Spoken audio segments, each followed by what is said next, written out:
আধার card voter কার্ডের পর এবার তৃণমূলের পার্টি অফিস থেকে উদ্ধার হলো রেশন কার্ড।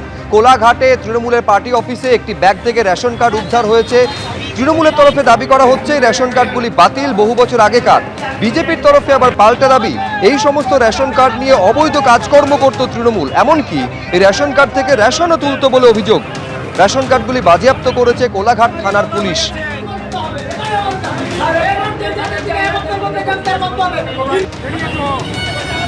আপনারা জানেন যে জ্বালানি সাশ্রয়ের বার্তা দিয়েছেন প্রধানমন্ত্রী নরেন্দ্র মোদী, আর এরপর দুর্গাপুরে যে প্রশাসনিক বৈঠক এখন চলছে, সেই বৈঠকে যোগ দিতে একের পর এক জেলার আধিকারিকেরা সরকারি বাসে চেপে এসে পৌঁছেছেন। 3টি জেলা থেকে সরকারি বাসে চেপে এসেছেন আধিকারিকরা।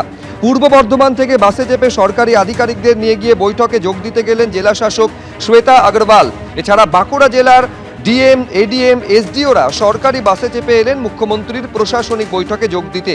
22টি ব্লকের বিডিওরাও সরকারি বাসে করে মুখ্যমন্ত্রীর প্রশাসনিক বৈঠকে যোগ দিতে দুর্গাপুরে আসেন।